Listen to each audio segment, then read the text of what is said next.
मांगे रखेंगे कि जो फील्ड में जो अधिकारी काम कर रहे हैं वो सुरक्षित रहें और जो खास करके जो भी फील्ड में परेशानियां हैं हमारे सामने, जो इस तरह के आपराधिक तत्व हैं, सामाजिक तत्व हैं, ये डिमोरलाइज नहीं करे, मनोबल नहीं गिराएं, ऐसी पुख्ता व्यवस्था हो, उसके लिए हम सभी अधिकारी आज माननीय मुख्यमंत्री महोदय के समक्ष अपनी बात रखेंगे। और एक बात और है जिसको ये आप अपनी मांगे तो रख रहे हैं, लेकिन जैसे आरोप लग रहे हैं, और वो आरोप ये है कि गांव वाले पहले से मतदान का बहिष्कार कर रहे थे। आपको लगता है धारा सिंह जी, एक प्रशासनिक अधिकारी होने के नाते, कि प्रशासन के अधिकारियों से भी एक बड़ी चूक हुई है? गांव वालों से बात होनी चाहिए थी, वो नहीं हुई। गांव वाले पिछले चुनाव में भी इस बात को लेकर के देवली उनियारा में अगर शामिल करने को लेकर के मांग कर रहे थे, तो इसका निराकरण होना चाहिए था। क्या ये डीएम स्तर पर, एसडीएम स्तर पर या एडीएम स्तर पर चूक है? दरअसल वहाँ का जो स्थानीय प्रशासन ही इस बारे में ज़्यादा बता पाएगा कि इससे पहले जो गांव वालों को वोटिंग करने के लिए समझाइश के कितने प्रयास किए गए। मेरा जहाँ तक अनुभव है, अपना प्रशासनिक अनुभव, जो ऐसे गांव का चिन्हीकरण पहले ही कर लिया जाता है और कई दौर पे एसडीएम लेवल पे, एडीएम लेवल पे, कलेक्टर लेवल पे, यहाँ तक कि कई बार संभागीय आयुक्त महोदय भी उन लोगों को समझाइश के लिए जाते हैं कि कोई भी मांग रहती है तो एक प्रक्रिया रहती है, तो उस प्रक्रिया का पालन करके ही कोई मांग पूरी की जा सकती है। अगर जो भी उनकी मांग थी, जो आश्वासन दिया जा सकता है, जो भी जायज मांग थी, एक बाकायदा प्रोसीजर है कि कौन सा राजस्व गांव किस तहसील में जुड़ेगा, वो बात की बात है। लेकिन हम इस स्तर पर नहीं कह सकते कि इससे पहले समझाइश हुई या नहीं। ये तो वहां का। अब आपकी आखिरी मांग क्या? अब तक जो कार्रवाई हुई है, एसोसिएशन उससे सहमत है? अगर सहमत है तो ये हड़ताल और ये इसकी नौबत क्यों आ रही है? बिल्कुल संक्षेप में। दरअसल ये एक घटना, ये तो एकमात्र एक घटना है, एक उदाहरण है जी। पहले भी कई सारे इंसिडेंट हुए हैं जिसमें जो हमारे साथी अधिकारी हैं फील्ड में, उनके साथ दुर्व्यवहार हुआ है। तब माननीय मुख्यमंत्री महोदय के समक्ष एसोसिएशन की तरफ से इस तरह की मांगे रखेंगे कि भविष्य में इस तरह की पुनरावृत्ति नहीं हो। ये आज हम धारा सिंह जी, तो लोग ये भी कह रहे हैं कि आप तो एक तरफा बात कर रहे हैं कि आपके अधिकारियों के ऊपर कहीं कोई हुआ है तो उसकी तो कार्रवाई की मांग कर रहे हैं, लेकिन आपके ही अधिकारी अगर एसडीएम फील्ड के अंदर किसी के साथ आपत्तिजनक व्यवहार कर रहा है तो उस पर कार्रवाई नहीं होनी चाहिए? बिल्कुल, अगर कोई गलत करता है तो हम होनी चाहिए। जमीनी साहब, आप कितने सहमत है जो धारा सिंह जी कह रहे हैं? बिल्कुल। धारा सिंह जी, मैं आ रहा हूं। जमीनी साहब, आप एक टिप्पणी 30 सेकंड बोलिए। देखिए, सबसे इंपॉर्टेंट चीज ये है कि जो प्रशासनिक अधिकारी हैं उनका भी नैतिक फर्ज पड़ता है। स्वीप कार्यक्रम चलाते हैं, नारा देते हैं, जलपान बाद में, मतदान पहले, और हालात ये है कि वो गांव वाले लोकसभा से भी रोते आ रहे हैं। क्या कर रहा था प्रशासन? क्या कर रहे थे नेता? सरकार बने भी 11 महीने हो गए। क्या ये खुनस निकाली कि हरीश मीणा जीत गया तो इन गांव वालों को सजा दी जाए?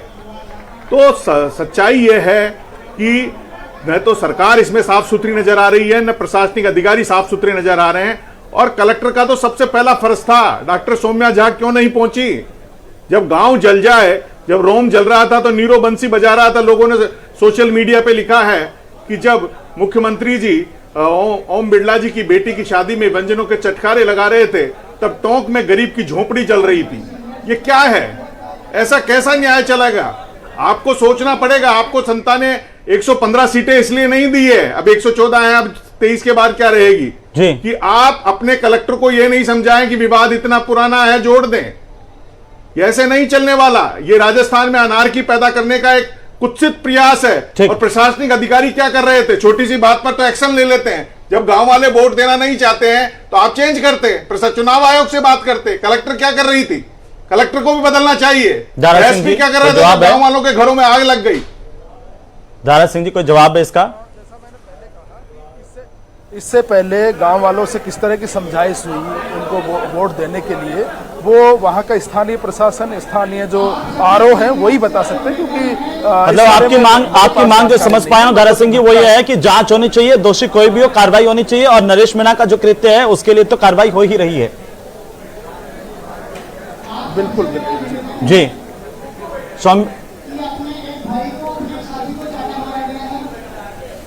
अनुश्री जी, आप किसके समर्थन में हैं? एसडीएम पर भी कार्रवाई होनी चाहिए, जांच होनी चाहिए, और नरेश मीणा पर तो कार्रवाई हो ही रही है। हेमंत जी, निश्चित तौर पे दोनों पे कार्रवाई होनी चाहिए। पहला सवाल यही है कि जब गांव वाले पहले से बहिष्कार कर रहे थे तो उनकी बात सुनने डीएम क्यों नहीं पहुंची वहां पे? तो क्वेश्चन तो कहीं ना कहीं जो प्रशासनिक अधिकारी है उनपे भी आता है कि ऐसा क्या था कि वो लोग पहले नहीं पहुंचे और आज ये नौबत आ पड़ी। और दूसरी बात, सरकार की विफलता सबसे बड़ी ये है कि यदि ऐसी घटना हुई थी तो उसी वक्त पुलिस क्यों मूक दर्शक बनी बैठी थी? मेरे भाई अभी बात कर रहे थे कि हमारे माननीय मुख्यमंत्री जी ने कानून व्यवस्था को संभाल रखा है। मेरे को तो अभी भी नहीं दिख रहा है, टीवी स्क्रीन को देख ले कि लाइव हालात देख ले, हालात बद से बदतर होते जा रहे हैं। कम संभालेंगे? ये कहते हैं कि हमने अभियान चलाया, मात्र अभियान चलाने से, पुराने अपराधियों को पकड़ लेने से अपराधों पे अंकुश नहीं लगते हैं। आप ये देखिए कि राजस्थान में जो कानून व्यवस्था है वो किस दौर, किस चरम पर आ गई है। आपको अगर ऐसी कोई घटना प्राइमा फेसी प्रमाणित हो रही थी तो आप उसी वक्त पहले तो ये जो हिंसा हुई है इसका जिम्मेदार कौन है, पहली बात है। दूसरी बात यह है कि जो आरोप एसडीएम पर भी लग रहे हैं, प्रशासन पर भी लग रहे हैं, क्या सरकार इसकी भी जांच करवाएगी, कार्रवाई करेगी? हेमंत जी, इनका इंटेलिजेंसी सिस्टम भी पूरा फेलियर है। देखिए इंटेलिजेंसी सिस्टम क्या कर रहा था? हेमंत जी, देखिए मैं आपको बताना चाहता हूं, जो मांग चल रही थी ग्रामवासियों की वो बहुत शांतिपूर्वक चल रही थी। आप देखिए, हर संविधान में हर व्यक्ति को अधिकार है प्रदर्शन करने का, अपनी मांग के लिए आंदोलन करने का। वो शांतिपूर्वक वहां बैठे हुए थे और किस तरह से नरेश मीणा वहां पहुंचते हैं जो निर्दलीय प्रत्याशी, और किस तरह से तांडव मचता है। सर, वो तो सबको पता है, उसको रोकने की जिम्मेदारी आपकी थी। और सबसे बड़ा सवाल यह है कि कार्रवाई समय रहते क्यों नहीं की गई, और अब यह है कि दोबारा राजस्थान में इस तरह की घटना नहीं हो, कोई इस तरह की अनार्की पैदा नहीं कर पाए। इसके लिए सरकार क्या कदम उठा रही है? एक तरफ आप नरेश मीणा को गिरफ्तार करने में ही इतना वक्त लगा देते हैं, दूसरी तरफ कोई लड़का टंकी पर चढ़ गया उसको परीक्षा केंद्र से उठा करके आप जेल में, थाने में डाल देते हैं। कोई अगर एसआई भर्ती की को रद्द करने की मांग को खिलाफ लेकर के अनशन कर रहा है उसको आप पकड़ करके हाथों हाथ जेल में डाल देते हैं। ये कौन सा रवैया है सर सरकार का? तौर पर हेमंत जी, आप देखिए, अगर कोई भी घटना होती है तो वो बहुत छोटी सी घटना भी और बड़ी घटना भी बहुत गंभीर होती है, उसके कॉन्सिक्वेंसेस कुछ भी हो सकते हैं। प्रशासन को पूरा अलर्ट लेना चाहिए। बिल्कुल मैं मानता हूं कि प्रशासन का फेल्योर है और हम उम्मीद करते हैं कि सरकार कार्रवाई करेगी। सभी पक्षों को देखते हुए दोषी बचने नहीं चाहिए। फिलहाल बहुत शुक्रिया चर्चा में शामिल होने के लिए, हमारे साथ जुड़ने के लिए। कुल मिलाकर के सबको ये उम्मीद है कि इस तरह के मामलों को लेकर के कार्रवाई होनी चाहिए ताकि दोबारा से इस तरह की स्थितियां राजस्थान में कम से कम ना बने।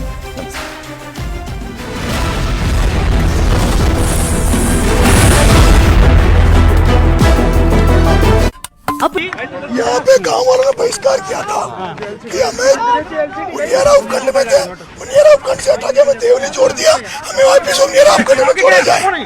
तो जब बहिष्कार हुआ तो मैं मनाने यहाँ आया था कि वोटिंग करो क्योंकि गांव मेरा समर्थित था। तो इन्होंने कहा कलेक्टर आएगी जब हम वोटिंग करेंगे। मैंने कलेक्टर को बुलाया, प्रशासन ने एक नहीं सुनी, डिप्टी एडिशनल एसपी आते 2-3 घंटे हमने वेट किया। उसके बाद जो एसडीएम था उसने एक आंगनबाड़ी महिला से, एक उसके पति अपंग था और एक टीचर था, उनसे गाली गलौज करते हुए जबरदस्ती उनका वोट डलवाया। वोट जब डलवाया उस समय पूरा गांव उत्तेजित हुआ, मैं गुस्से में था, मैंने एसडीएम के थप्पड़ चढ़ा। ये बात सही है, थप्पड़ चढ़ने के बाद मामला शांत हुआ। हम लोग नरेश जी ये तो मानते हैं कि आपने थप्पड़ आपने मारा था? बिल्कुल माना था। मैंने मारा था। क्यों मारा था? इसलिए मारा था, उस एसडीएम ने जो कन्हैयालाल चौधरी का एजेंट था, बीजेपी का एजेंट था, जो एसडीएम मालपुरा लगा हुआ कन्हैयालाल के एरिया में, उसको यहाँ आरोप बनाया था। वो यहाँ पूरे एरिया में मुझे हराने के लिए पूरा प्रयास कर रहा था। उसने यहाँ फर्जी वोटिंग चढ़ा के 3 वोट डला के उसका ये मन था कि भाई बहिष्कार कैंसिल हो गया। फिर गांव के आदमियों को फिर जब उसका पाने वाले ये स्टेज लगा रखा था, मैं यही खड़ा था। हमने यहाँ पंक्ति लगा दी थी खाने की पंक्ति लगा दी थी। हमने खाने की पिकअप आ गई थी, पुलिस वाले पिकअप को लाने नहीं दे रहे थे। तो मैं कुछ बच्चे भी गायब हैं, कुछ बच्चे यहाँ से गायब हैं। मैं जब पिकअप को लेने गया, नरेश जी, अच्छा एक बात ये बताओ नरेश जी, इसने फायरिंग किसने करी? गाड़ियाँ चली, क्या लॉ एंड ऑर्डर क्यों बिगड़ा? सब कुछ पुलिस ने किया है। मैं जो कह रहा हूँ वो तो सुन नहीं रहे आप। बताओ। यहाँ का जो मीडिया कर रहा है वो आप करोगे क्या? अरे यार मैं जो कह रहा हूँ, एक मीडिया वाला कह रहा मैं लूकड़ी और रामदेव की तरफ भाग गया, मैं मर्द हूँ मर्द। मैंने खाने की लाइनें लगा दी थी। यहाँ ये पत्रकार थे 2-3, उनको पता है। मैंने उनको कहा पत्रकारों को, भाई आप खाना खा लो, सुबह से भूखे हो, हमारे खाना नहीं आने दे रहे थे। जब मैं 10-15 लोगों के लिए वहाँ गया जाने के बाद मैंने कहा खाना, तो मेरे को एसपी ने पकड़ा, हाथ पकड़ के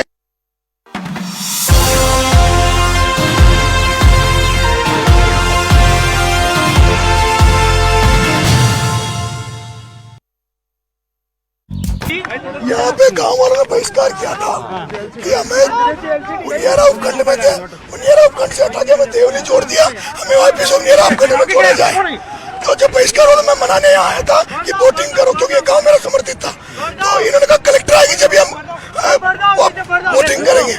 मैंने कलेक्टर को बुलाया, प्रशासन ने एक नहीं सुनी, डिप्टी एडीसी इसमें आते 2-3 घंटे हमने वेट किया। उसके बाद जो एसडीएम था उसने एक आंगनबाड़ी महिला से, एक उसके पति अपंग था और एक टीचर था, उनसे गाली गलौज करते हुए जबरदस्ती उनका वोट डलवाया। वोट जब डलवाया उस समय मैं पूरा गांव उत्तेजित हुआ, मैं गुस्से में था, मैंने एसडीएम के थप्पड़ चढ़ा। ये बात सही है, थप्पड़ चढ़ने के बाद मामला शांत हुआ। हम लोग नरेश जी ये तो मानते हैं कि आपने थप्पड़ आपने मारा था? बिल्कुल माना था। हाँ, मैंने मारा था। क्यों मारा था? इसलिए मारा था, उस एसडीएम ने जो कन्हैया चौधरी का एजेंट था, बीजेपी का एजेंट था, हाँ। जो एसडीएम मालपुरा लगा हुआ कन्हैया के एरिया में, उसको यहाँ आरोप बनाया था। वो यहाँ पूरे एरिया में मुझे हराने के लिए पूरा प्रयास कर रहा था। उसने यहाँ फर्जी वोटिंग तड़ा के 3 वोट डला के उसका ये मन था कि भाई बहिष्कार कैंसिल हो गया। फिर गांव के आदमियों को फिर जब उसका पाने वाले ये स्टेज लगा रखा था, मैं यही खड़ा था। हमने यहाँ पंक्ति लगा दी थी, खाने की पंक्ति लगा दी थी, हमने खाने की पिकअप आ गई थी, पुलिस वाले पिकअप को लाने नहीं दे रहे थे। तो कुछ बच्चे भी गायब हैं, कुछ बच्चे यहाँ से गायब हैं। मैं जब पिकअप को लेने गया, नरेश जी अच्छा एक बात ये बताओ नरेश जी किसने फायरिंग किसने करी, गाड़ियाँ चली, क्या लॉ एंड ऑर्डर क्यों बिगड़ा? सब कुछ पुलिस ने किया है। मैं जो कह रहा हूँ वो तो सुन नहीं रहे आप। बताओ यहाँ का जो मीडिया कर रहा है वो आप करोगे क्या? अरे यार मैं जो कह रहा हूँ, एक मीडिया वाला कह रहा मैं लूकड़ी उठ के रामदेव की तरफ भाग गया, मैं मर्द हूँ मर्द। मैंने खाने की लाइनें लगा दी थी, यहाँ ये पत्रकार थे 2-3, उनको पता है। मैंने उनको कहा पत्रकारों को, भाई आप खाना खा लो, सुबह से भूखे हो, हमारा खाना नहीं।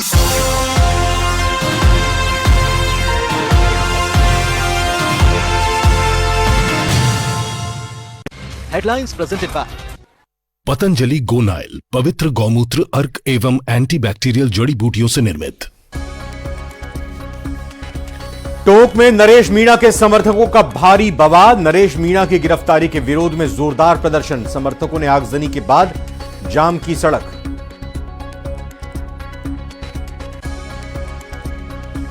टोंक की घटना पर सियासत गर्म, बीजेपी ने कहा लोकतंत्र में ऐसी घटनाओं का कोई स्थान नहीं, यह घटना हताशा का प्रतीक। अनीता के शव का हुआ पोस्टमार्टम, लेकिन शव मिलने के 16वें दिन भी नहीं हुआ शव का अंतिम संस्कार। पुलिस परिजनों को 24 घंटे में शव के अंतिम संस्कार करवाने का देगी नोटिस।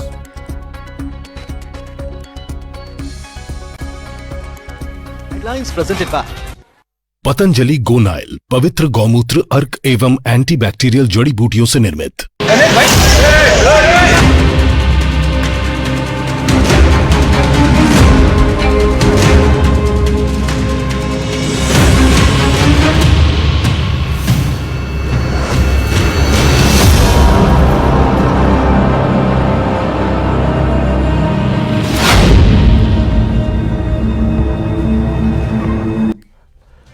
स्पेशल रिपोर्ट में आज बात होगी थप्पड़, उसके बाद बवाल और उसके बाद हो रही सियासत की। नमस्कार, मैं रविंद्र सिंह आपके साथ।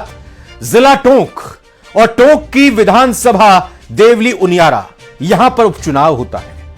इस सीट पर बुधवार को उपचुनाव के दौरान, वोटिंग के दौरान निर्दलीय प्रत्याशी नरेश मीणा पोलिंग बूथ पर एसडीएम अमित चौधरी को थप्पड़ मार दिया। इसके बाद से मचा बवाल अभी तक जारी है, थम नहीं रहा है। कब थमेगा यह भी नहीं पता। नरेश मीणा की आज गिरफ्तारी हुई। गिरफ्तारी के दौरान नरेश मीणा के समर्थकों ने जमकर बवाल मचाया। नरेश मीणा के समर्थकों ने जगह जगह आगजनी की, गाड़ियों को तोड़ा, सड़क पर जाम लगा दिया। हालांकि जवाबी कार्रवाई में भी पुलिस ने आंसू गैस के गोले छोड़े, उपद्रवियों को खदेड़ा। फिलहाल चप्पे चप्पे पर पुलिस बल तैनात किया गया है। क्या स्थिति रही, क्या स्थिति हो सकती है, बात आज इसी की।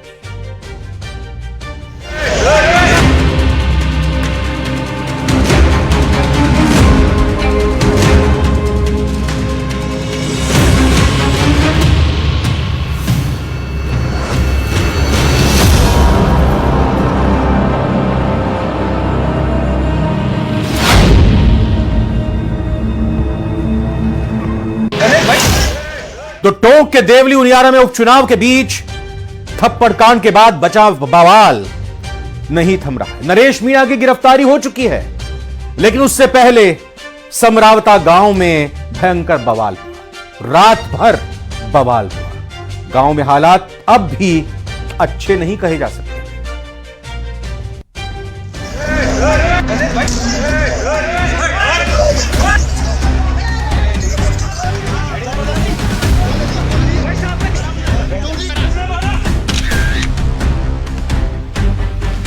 ये आगजनी, ये तहस नहस मोटरसाइकिल, ये किसने और क्यों किया? ये सब कुछ पुलिस ने किया है। थप्पड़ कांड के बाद बवाल।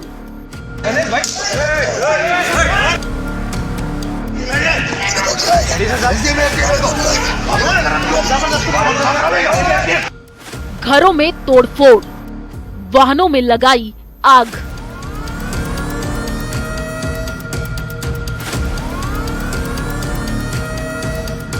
सौ से ज्यादा मोटरसाइकिल और करीब 2 पुलिस के वाहन थे और उसके साथ ही साथ कई कार जीपें को आग के हवाले कर दिया गया।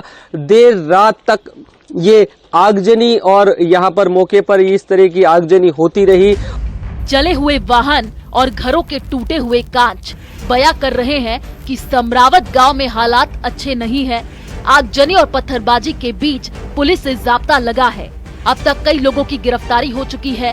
टोंक के समरावता गांव में कल तक जहां उपचुनाव की गहमा गहमी थी, नरेश मीणा के एक थप्पड़ कांड ने यहां की तस्वीर बदरंग कर दी।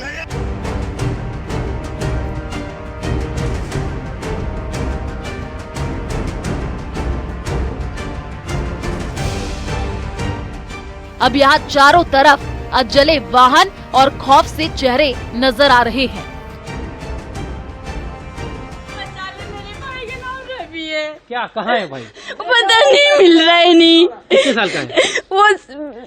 20 साल का हो गया समथिंग, लेकिन उसका कोई कसूर नहीं, वो सिर्फ देखने आया था।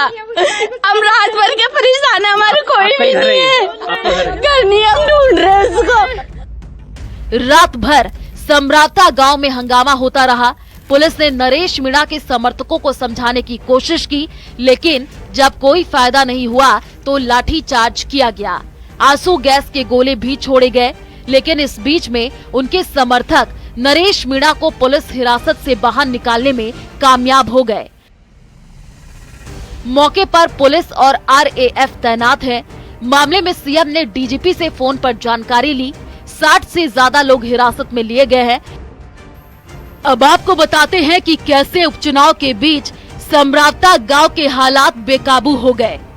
देवली उनियारा में क्या हुआ था? दरअसल कल समरावता गांव में मतदान का बहिष्कार चल रहा था। निर्दलीय प्रत्याशी नरेश मीणा ग्रामीणों के समर्थन में आए। कहासुनी के बाद एसडीएम और नरेश मीणा में बहसबाजी हुई। बहसबाजी के बाद नरेश मीणा ने एसडीएम को थप्पड़ जड़ दिया। थप्पड़ कांड के बाद पुलिस बल के साथ एसपी मौके पर पहुंचे। मालपुरा एसडीएम अमित चौधरी को तत्काल मौके से भेज दिया गया। नरेश मीणा समर्थकों के साथ बूथ सेंटर के बाद धरने पर बैठ गए। देवली उनियारा उपचुनाव के बाद पूरे इलाके में माहौल गर्मा गया।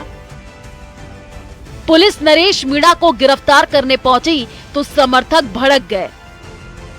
पत्थरबाजी के बाद कई बाइक और गाड़ियों में आग लगा दी गई। पुलिस ने हालात काबू करने के लिए आंसू गैस का इस्तेमाल किया। लगभग 10 पुलिस कर्मियों के मामूली चोटें आई हैं, सभी ठीक हैं और सामान्य उपचार करके उनको छुट्टी दे दी गई है पथराव में और ग्रामीणों में जो पथराव किया, उनसे जो बाहर से लोग जो आकर के आए हुए थे उन्होंने ग्रामीणों पे भी पत्थर फेंके। इसमें कुछ ग्रामीण भी चोटिल हुए हैं। ज़्यादातर लोग इसके जो समर्थकों से बाहर से लेकर के आए थे और बाद में अंधेरे का फायदा उठा करके इन्होंने पथराव किया और उसमें दो गवर्नमेंट व्हीकल के अलावा कुछ निजी वाहन भी जो इसमें जले हैं। इस सब के बीच अब आपको उस जगह के बारे में भी बताते हैं जिसके चलते ये पूरा हंगामा हुआ। दरअसल बुधवार को हुए उपचुनाव के दौरान समरावता गांव के लोगों ने चुनाव बहिष्कार किया था। ग्रामीणों का आरोप है कि उनका गांव पहले उनियारा उपखंड में था, लेकिन बाद में पिछली सरकार ने उनके गांव को उनियारा से हटाकर देवली उपखंड में शामिल कर दिया था। इससे वे नाखुश थे। ग्रामीण लंबे समय से मांग कर रहे थे कि उनके गांव को वापस उनियारा में शामिल किया जाए। ग्रामीणों के मतदान बहिष्कार के बीच पुलिस और प्रशासनिक अधिकारी गांव वालों को समझाने की कोशिश कर रहे थे। उसी दौरान नरेश मीणा ग्रामीणों का समर्थन करने वहां पहुंच गए। समझाइश के दौरान मीणा और मालपुरा एसडीएम अमित चौधरी के बीच हॉट टॉक हो गई। इस पर तैश में आए मीणा ने एसडीएम को थप्पड़ जड़ डाला। समरावता गांव जंग के मैदान में तब्दील है। भारी पुलिस बल चप्पे चप्पे पर तैनात है। और राजस्थान के टोंक में नरेश मीणा की गिरफ्तारी के बाद उनके समर्थकों ने विरोध प्रदर्शन किया, चक्का जाम किया। टोंक में सड़क जाम कर नरेश मीणा के समर्थकों ने आगजनी भी की है। जिस वज्र वाहन से नरेश मीणा को ले जाया गया, गिरफ्तार करने के बाद उसे रोकने की कोशिश की गई।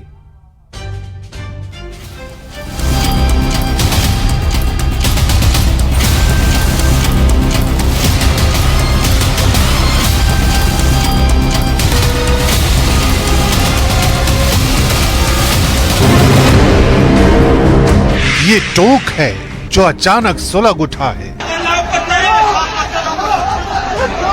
ये टोंक है जहां अचानक बवाल मचा है। ये टोंक है जहां लोगों को उकसाया गया है।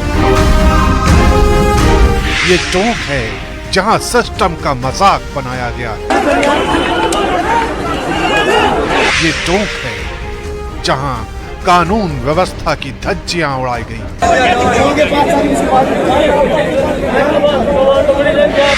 राजस्थान के टोंक में हुए इस जबरदस्त बवाल की पूरी क्रोनोलॉजी समझे उससे पहले निर्दलीय उम्मीदवार नरेश मीणा का वो ट्वीट देख लीजिए, जिसमें वो सीधे सीधे पूरे सिस्टम को चुनौती दे रहे हैं। मैं ठीक हूं, न डरे थे न डरेंगे, आगे की रणनीति बता दी जाएगी। टोंक में हुए इस घमासान की नींव उस वक्त रखी गई जब निर्दलीय उम्मीदवार नरेश मीणा ने एसडीएम को थप्पड़ जड़ दिया। लेकिन ये नौबत क्यों आई, अब ये भी समझिए। दरअसल टोंक की देवली उनियारा सीट पर उपचुनाव के लिए बुधवार को वोटिंग हो रही थी, लेकिन समरावता गांव के मतदाताओं ने अपनी एक मांग को लेकर वोटिंग का बहिष्कार करने की घोषणा की थी। नरेश मीणा कांग्रेस से बागी होकर इसी सीट से निर्दलीय चुनाव लड़ रहे थे और उन गांव वालों का समर्थन कर रहे थे जिन लोगों ने मतदान का बहिष्कार किया था। इसी दौरान जब एसडीएम अमित चौधरी गांव वालों को समझाने पहुंचे तो निर्दलीय उम्मीदवार नरेश मीणा से उनकी कहासुनी हो गई और नरेश मीणा ने उन्हें थप्पड़ जड़ दिया। इस थप्पड़ की गूंज इतनी तेज थी कि इसने धीरे धीरे पूरे टोंक शहर को अपनी जद में ले लिया और देखते ही देखते टोंक के कई इलाकों में नरेश मीणा के समर्थकों ने अराजकता की आग लगाना शुरू कर दी। गिनती फावड़ों के साथ समरावता पहुंचो, ये आज लड़ाई आर पार की होगी।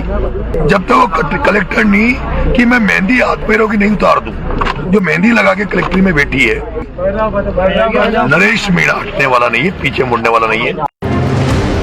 नरेश मीणा के इस बयान के बाद उनके समर्थक इस कदर बेकाबू हुए कि कई इलाकों में तोड़फोड़ शुरू कर दी गई। प्रदर्शनकारी पत्थरबाजी करने लगे, जिसका नतीजा ये हुआ कि भीड़ को काबू में करने के लिए प्रशासन को हवाई फायरिंग और आंसू गैस के गोले दागने पड़े।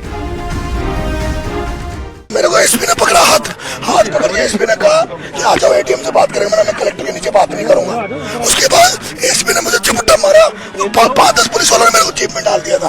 जीप में डालने के बाद मेरे साथियों ने लट देना चालू कर दिया, मुझे छुड़ा लिया था। छुड़ाने के बाद मैं इसी मंच पे आ गया था।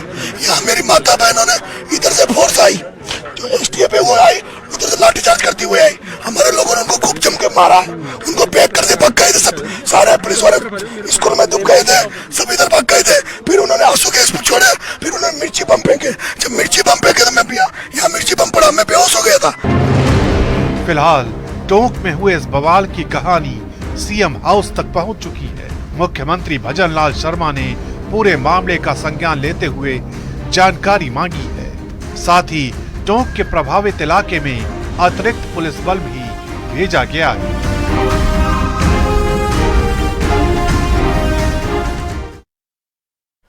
नरेश मीणा की गिरफ्तारी और उसके बाद मचे बवाल के बाद उनके बयान चर्चा का विषय बने हैं। कभी वो प्रशासन को चुनौती देते नजर आते हैं तो कभी सियासतदानों को ललकारते हुए नजर आ रहे हैं।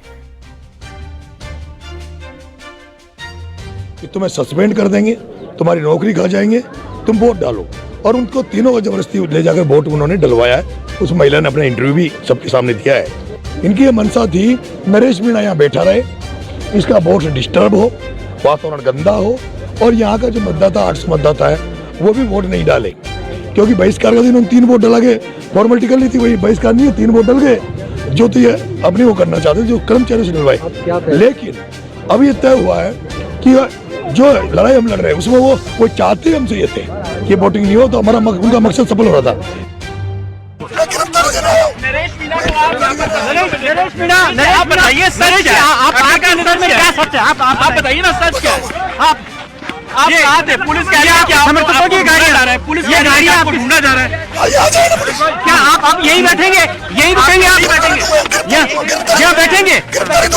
यहाँ गिरफ्तारी देंगे? यहाँ का जो मीटिंग कर रहा हूँ आप करोगे क्या? एक मीडिया वाला कह रहा मैं लूकड़ी और रामदेव की तरफ आ गया, मैं मर्द। मैंने खाने की लाइनें लगा दी थी। यहाँ ये पत्रकार थे 2-3, उनको पता है। मैंने उनको कहा पत्रकारों को मैं आप खाना खा लो, सुबह से भूखे हो, हमारे खाना नहीं आने दे रहे थे।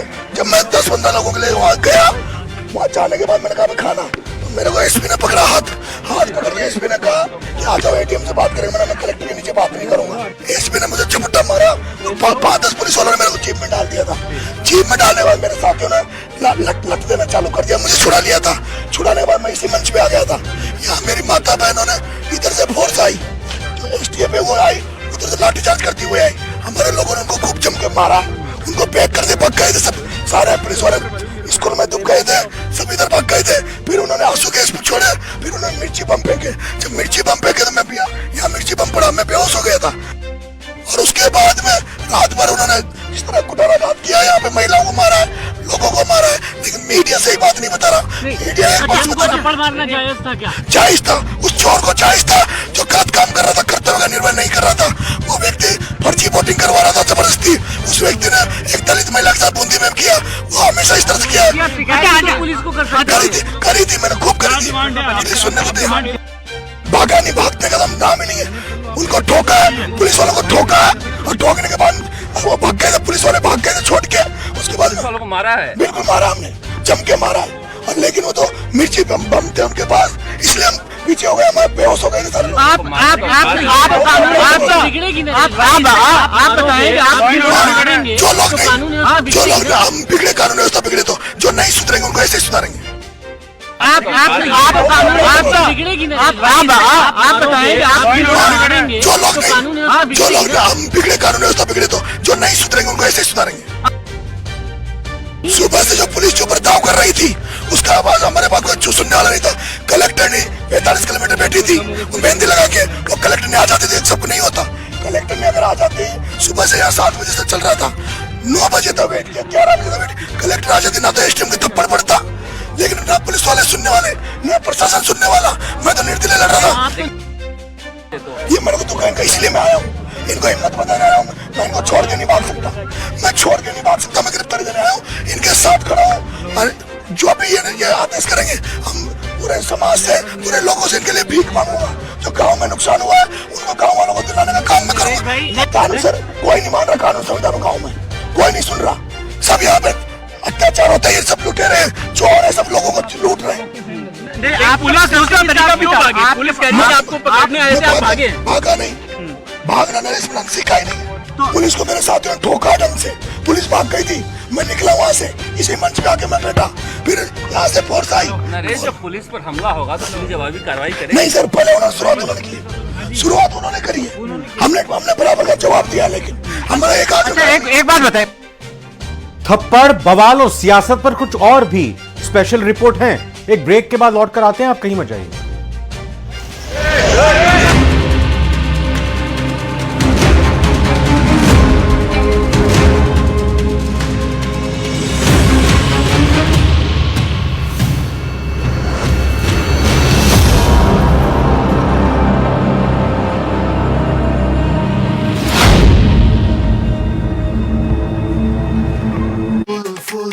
यहाँ पे गांव वालों ने बहिष्कार किया था कि हमें उनियारा उपखंड में थे, उनियारा उपखंड से हटा के हमें देवली जोड़ दिया, हमें वापस उनियारा उपखंड में छोड़ा जाए।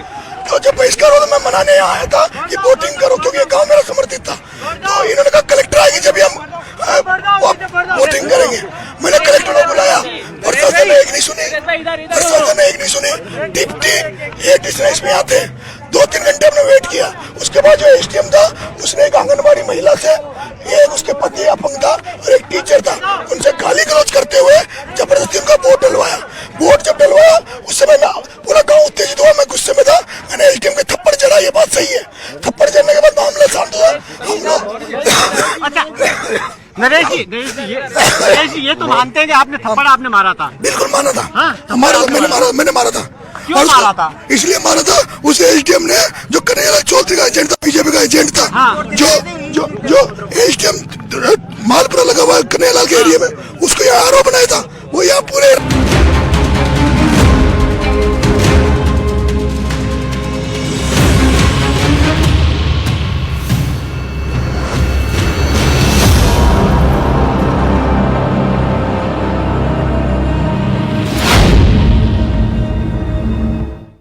थप्पड़, बवाल और सियासत के बीच सियासी बयान भी सामने आ रहे हैं। थप्पड़ कांड पर प्रदेश सरकार में मंत्री जवाहर सिंह बेढम बोले हैं कि देवली उनियारा में जो घटना हुई उसकी मैं निंदा करता हूं, गड़बड़ी करने वालों पर कार्रवाई के निर्देश दिए हैं, दोषी चाहे कोई भी हो उसे गिरफ्तार किया जाए।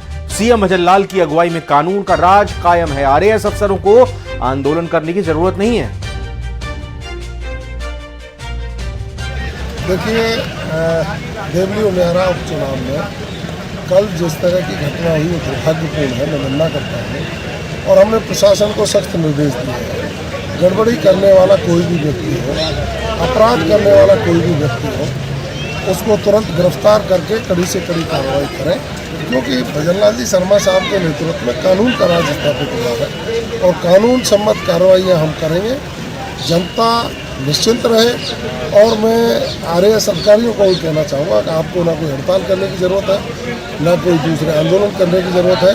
राजस्थान की सरकार न्यायप्रिय सरकार है, भजनलाल शर्मा जी के स्पष्ट निर्देश है, अपराध करने वाला जो भी व्यक्ति होगा उसका स्थान सलाखों के पीछे सुनिश्चित। और टोंक की घटना पर चित्तौड़गढ़ सांसद सीपी जोशी ने भी बयान दिया, कहा कि लोकतंत्र में ऐसी घटनाओं का कोई स्थान नहीं है, ये घटना हताशा का प्रतीक है, किसी को माहौल बिगाड़ना नहीं चाहिए। सुनते हैं और क्या कहा। वही उसकी निंदा की जानी चाहिए और राजनीति में हर व्यक्ति को अपनी बात को कहने का, विचार को कहने का, अपने मत को रखने का पूर्ण अधिकार है। अपनी बात को मनवाने के भी अनेक तरीके हैं, लेकिन कहीं न कहीं राजनीति में ये ऐसी प्रकार की घटनाओं का कोई स्थान नहीं होता है। इस प्रकार की, मैं चूंकि नरेश मीणा जी युवा नेता हैं और अभी बहुत लंबा जीवन है राजनीति में, तो कहीं न कहीं इस प्रकार की घटनाओं से हम सब लोगों को बचना चाहिए। राजनीति में फिर कहता हूं कि अपनी बातों को मनवाने का, अपनी बात को कहने के कई प्लेटफॉर्म हैं, तो लोकतंत्र और राजनीति में इस प्रकार की घटनाओं से बचना चाहिए। मैं सभी से इतना ही आग्रह करूंगा कि एक परिवार है राजस्थान पूरा, और इसमें हम सब लोगों को ये घटना क्यों हुई, क्या कारण था पीछे, इन सब चीजों को ध्यान में रखते हुए कहीं कहीं हम सब लोगों को एक सौहार्द बनाए रखना चाहिए। आपसी बातचीत करके कहीं इस प्रकार की अप्रिय घटना नहीं हो, इसके लिए हम सब लोगों ने प्रयास करना चाहिए। बीजेपी अध्यक्ष, बीजेपी प्रदेश अध्यक्ष मदन राठौड़ ने क्या कहा है? वो कह रहे हैं कि राजनेताओं को हिंसक घटना नहीं करनी चाहिए, अधिकारियों का भी सम्मान करना चाहिए, उपचुनाव में सभी सीट जीतने का इस बीच उन्होंने दावा भी किया, वो भी सुन लेंगे। मतलब ऐसी कोई भी घटना स्वीकार्य नहीं करना चाहिए, किसी भी कीमत पर नहीं करना चाहिए। कोई भी जनप्रतिनिधि है, यदि उसको कोई शिकायत है तो उचित माध्यम से आगे उच्च अधिकारियों को शिकायत करे और आपा खोना नहीं चाहिए।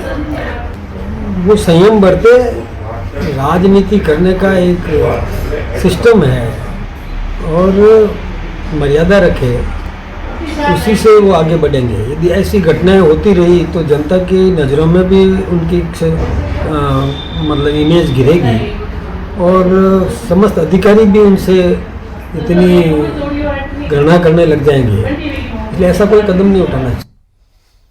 स्पेशल रिपोर्ट में अभी इतना ही। आगे देखिए 30 मिनट में 50 जिलों की खबरें।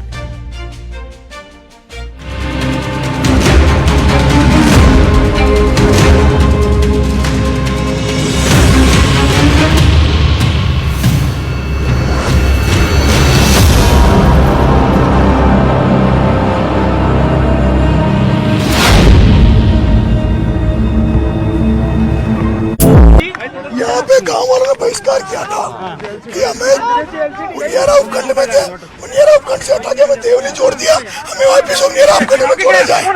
तो जब बहिष्कार वाला मैं मनाने यहाँ आया था कि वोटिंग करो क्योंकि ये गांव मेरा समर्थित था, तो इन्होंने कहा कलेक्टर आएगी जब हम वोटिंग करेंगे। मैंने कलेक्टर को बुलाया, प्रशासन ने एक नहीं सुनी, प्रशासन ने एक नहीं सुनी। डिप्टी एडीसी इसमें आते 2-3 घंटे हमने वेट किया। उसके बाद जो एसडीएम था उसने एक आंगनबाड़ी महिला से, एक उसके पति अपंग था और एक टीचर था, उनसे गाली गलौज करते हुए जबरदस्ती उनका वोट डलवाया। वोट जब डलवाया उस समय पूरा गांव उत्तेजित हुआ, मैं गुस्से में था, मैंने एसडीएम के थप्पड़ चढ़ा। ये बात सही है, थप्पड़ चढ़ने के बाद मामला शांत हुआ। हम लोग नरेश जी ये तो मानते हैं कि आपने थप्पड़ आपने मारा था? बिल्कुल माना था। मैंने मारा था। क्यों मारा था? इसलिए मारा था, उस एसडीएम ने जो कन्हैयालाल चौधरी का एजेंट था, बीजेपी का एजेंट था, जो एसडीएम मालपुरा लगा हुआ कन्हैयालाल के एरिया में, उसको यहाँ आरोप बनाया था। वो यहाँ पूरे एरिया में मुझे हराने के लिए पूरा प्रयास कर रहा था। उसने यहाँ फर्जी वोटिंग तड़ा के 3 वोट डला के उसका ये मन था कि भाई बहिष्कार कैंसिल हो गया। फिर गांव के आदमियों को फिर जब उसका पाने वाले ये स्टेज लगा रखा था, स्टेज लग रहा था, मैं यही खड़ा था। हमने यहाँ पंक्ति लगा दी थी, खाने की पंक्ति लगा दी थी, हमने खाने की पिकअप आ गई थी, पुलिस वाले पिकअप को लाने नहीं दे रहे थे। तो कुछ बच्चे भी गायब हैं, कुछ बच्चे यहाँ से गायब हैं। मैं जब पिकअप को लेने गया, नरेश जी एक बात ये बताओ नरेश जी इसने फायरिंग किसने करी, गाड़ियाँ चली, क्या लगा, इन ऑर्डर क्यों बिगड़ा? सब कुछ पुलिस ने किया है। मैं जो कह रहा हूँ वो तो सुन नहीं रहे आप। बताओ यहाँ का जो मीडिया कर रहा है यहाँ का जो मीडिया कर रहा है वो आप करोगे क्या? अरे यार मैं जो कह रहा हूँ, एक मीडिया वाला कह रहा मैं लूकड़ी उठ के रामदेव की तरफ भाग गया, मैं मर्द हूँ मर्द। मैंने खाने की लाइनें लगा दी थी, यहाँ ये पत्रकार थे 2-3, उनको पता है। मैंने उनको कहा पत्रकारों को, भाई आप खाना खा लो, सुबह से भूखे हो, हमारे खाना नहीं आने दे रहे थे। जब मैं 10-15 लोगों के लिए वहाँ गया, वहाँ जाने के बाद मैंने कहा खाना, तो मेरे को एसपी ने पकड़ा, हाथ पकड़ के एसपी ने कहा कि आ जाओ एटीएम से बात करेंगे। मैं कलेक्टर के नीचे बात नहीं करूंगा। उसके बाद एसपी ने मुझे झपट्टा मारा, 5-10 पुलिस वालों ने मेरे को जीप में डाल दिया था। जीप में डालने के बाद मेरे साथियों ने लट देना चालू कर दिया, मुझे छुड़ा लिया था। छुड़ाने के बाद मैं इसी मंच पे आ गया था। यहाँ मेरी माता बहनों ने इधर से फोर्स आई, जो एसटीएफ है वो आई, उधर से लाठीचार्ज करती हुई आई। हमारे लोगों ने उनको खूब जम के मारा, उनको पैक कर दे भाग गए थे सब, सारे पुलिस वाले स्कूल में दुब गए थे, सब इधर भाग गए थे। फिर उन्होंने आंसू गैस छोड़े, फिर उन्होंने मिर्ची बम फेंके। जब मिर्ची बम फेंके तो मैं यहाँ मिर्ची बम पड़ा, मैं बेहोश हो गया था। मुझे यहाँ से उठा के बाहर मेरे साथी 5 किलोमीटर तक खेतों में उठा के लेके गए। मैं 5 किलोमीटर तक एक मकान में मुझे सुलाया गया। मुझे जब शाम को होश आया, जब यहाँ आग जनी हो रही थी, यहाँ औरतों को घरों में देखो कांच वार तोड़ रखे, औरतों घरों में मारा, कुछ के आग जनी करिए, यहाँ पीछे आग लगाई है। कुछ बच्चे रात को बेहोश हो गए थे आगे उसके ब्लास्टिंग से। और उसके बाद में रात भर उन्होंने जिस तरह कुटाराघात किया, यहाँ पे महिलाओं को मारा है, लोगों को मारा है, लेकिन मीडिया सही बात नहीं बता रहा। मीडिया एक बात बता रहा, थप्पड़ मारना जायज था क्या? जायज था, उस चोर को जायज था जो गलत काम कर रहा था, कर्तव्य का निर्वहन नहीं कर रहा था। वो व्यक्ति फर्जी वोटिंग करवा रहा था जबरदस्ती। उस व्यक्ति ने एक दलित महिला के साथ बूंदी में किया, वो हमेशा इस तरह से किया। पुलिस को करी थी मैंने, खूब करी थी, सुनने को दी। मैं यहाँ गिरफ्तारी देने आया हूँ और मैं डिमांड यही करता हूँ कि न्यायिक जांच होनी चाहिए मामले की, और उन जो पुलिस वालों ने जो कार्रवाई की कल, उनके खिलाफ भी कार्रवाई होनी चाहिए, एसपी के खिलाफ कार्रवाई होनी चाहिए, उन सभी पुलिस वालों के खिलाफ कार्रवाई होनी चाहिए जिन्होंने यहाँ पे बर्बरतापूर्ण कार्रवाई की, मकानों को तोड़ दिया, गाड़ियों में आग लगा दी। आपने एसपी खुद एसपी यहाँ था, एडीसी एसपी यहाँ था, और जो भी अफसर थे उनके नेतृत्व में सारा कुछ हुआ था।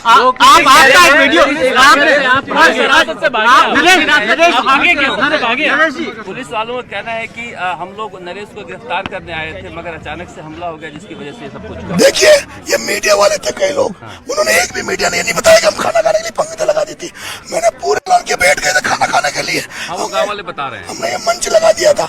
ये मंच इस बात का था, हमने गायक कलाकार बुला लिए थे, हमारे इधर रात को पड़ाव डालेंगे, बिस्तर मंगा लिए थे हमने, बिस्तर डाल के हमने यहाँ सोते और फिर सुबह यहाँ से टोक के कूच करते। आप कस्टडी से भागे थे? कस्टडी से पुलिस कह रही है कस्टडी से भागे आप? भागा नहीं, भागने का नाम ही नहीं है। उनको ठोका है, पुलिस वालों को ठोका है, और ठोकने के बाद वो भाग गए थे, पुलिस वाले भाग गए थे छोड़ के। उसके बाद वालों को मारा है, बिल्कुल मारा हमने, जम के मारा है। और लेकिन वो तो मिर्ची बम थे उनके पास, इसलिए हम पीछे हो गए, हमारे बेहोश हो गए थे सर। आप बताएंगे जो लोग हम बिगड़े कानून व्यवस्था बिगड़े, तो जो नहीं सुधरेंगे उनको ऐसे सुधारेंगे। आपने लठ लेकर, आपने एक वीडियो भी है जिसमें आप अपने समर्थकों को कह रहे हैं कि लठ लेकर आ जाएं, जेली लेकर आए, पावड़ा लेकर आए, तो ये सामने आमने सामने एक लड़ाई नहीं? सुबह से जो पुलिस जो बर्ताव कर रही थी उसका आवाज हमारे पास।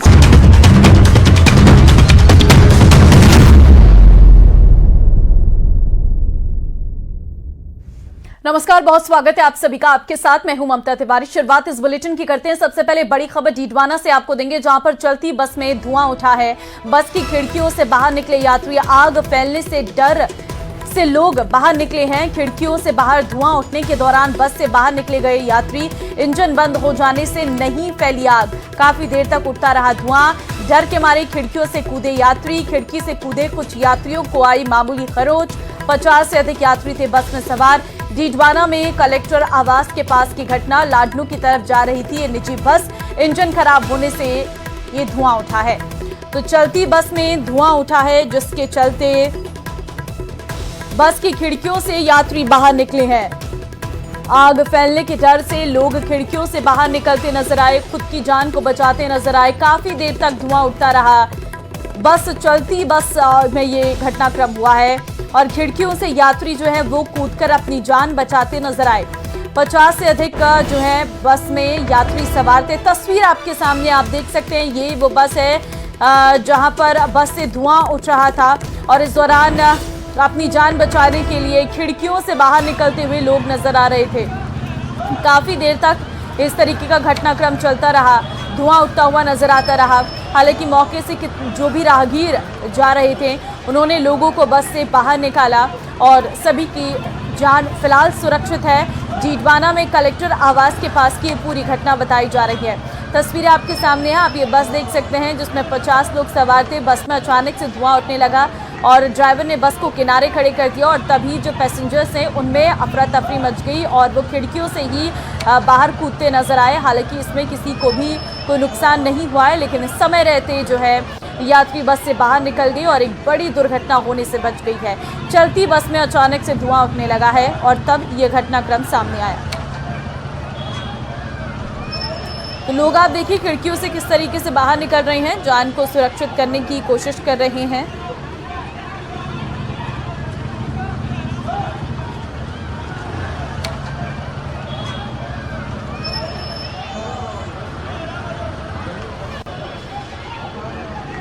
बस की खिड़की से बाहर निकलते हुए सभी लोग नजर आए और तस्वीरें आपके सामने हैं जहां पर आप देख सकते हैं किस तरीके से, आप देखिए जो सर्कल हम आपको दिखा रहे हैं वहां पर बस से जो यात्री हैं वो खिड़कियों के रास्ते बाहर निकल रहे हैं। देखिए ये खतरा भी ज़रूर था, लेकिन वहां पर कुछ लोग भी मौजूद थे, उन्होंने समय रहते सभी लोगों को बाहर निकाल दिया है।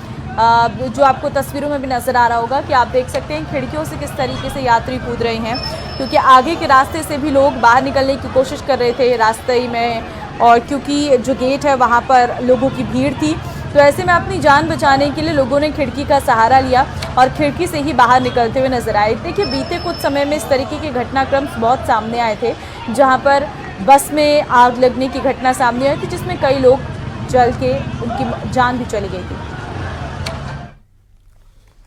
और चलिए अब रुक करते हैं अगली खबर की ओर और आपको फटाफट खबरों से रूबरू करवाते हैं। जयपुर में चिकित्सा एवं स्वास्थ्य विभाग की ओर से हेल्थ प्री समिट का आयोजन किया गया। समिट में मुख्यमंत्री भजनलाल शर्मा, चिकित्सा मंत्री गजेंद्र सिंह खिंसर के अलावा विभाग के अधिकारी, चिकित्सा क्षेत्र से जुड़े उद्यमी और निवेशक भी मौजूद रहे। प्री समिट का आयोजन राइजिंग राजस्थान के तहत invest in health innovate for holistic future theme पर किया गया। इस दौरान चिकित्सा क्षेत्र के उद्यमियों और इन्वेस्टर्स ने चिकित्सा विभाग के साथ तकरीबन 25,000 करोड़ के MOU किए। हम अभी तक इस समिट के लिए 18 लाख करोड़ रुपए से अधिक के MOU हस्ताक्षर कर चुके हैं। यह प्रसन्नता की बात है कि स्वास्थ्य क्षेत्र में निवेश के प्रति निवेशकों ने काफी रुचि दिखाई है। और मैं इसलिए कह सकता हूं कि जहां भी हम गए हैं वहां हमने देखा है, और किसी क्षेत्र में नहीं, लेकिन स्वास्थ्य के क्षेत्र में सभी उन कंट्रियों से मांग मिली और वो आने के लिए भी तैयार हैं।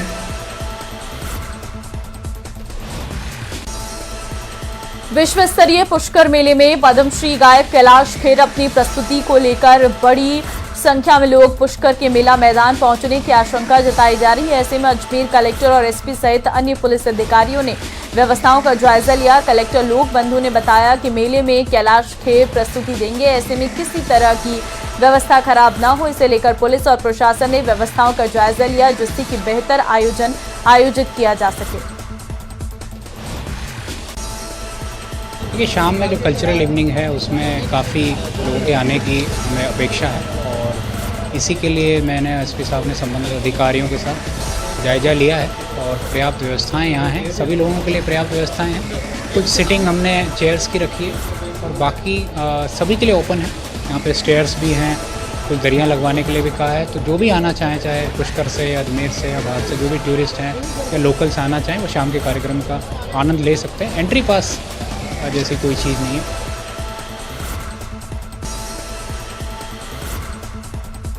अजमेर के पुष्कर में आयोजित अंतर्राष्ट्रीय मेले में राजस्थान कल्चर को बढ़ावा देने के लिए राजस्थानी प्रतियोगिताएं आयोजित की जा रही, जिसे देखने के लिए देश विदेश से हजारों की संख्या में पर्यटक पहुंच रहे।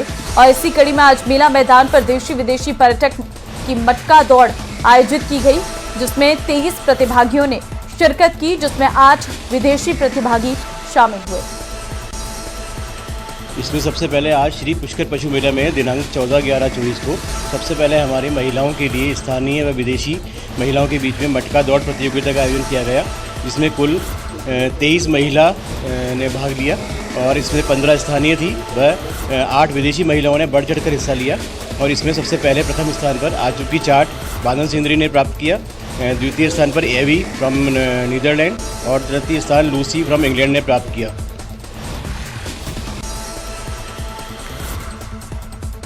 बांसवाड़ा शहर के नूतन स्कूल ग्राउंड में 1 दिवसीय रोजगार सहायता शिविर का आयोजन किया गया। शिविर में राजस्थान सहित गुजरात और मध्य प्रदेश के राज्यों से भी निजी कंपनियों ने बेरोजगार युवाओं के लिए रोजगार का अवसर देने की पहल की। जिला रोजगार अधिकारी ने बताया कि रोजगार मेले में लगभग 23 कंपनी आई, जिसमें अहमदाबाद, बड़ौदा, रतलाम, इंदौर, उदयपुर, जयपुर और बांसवाड़ा की कंपनी है, जिसमें 5,700 कैंडिडेट की जरूरत है।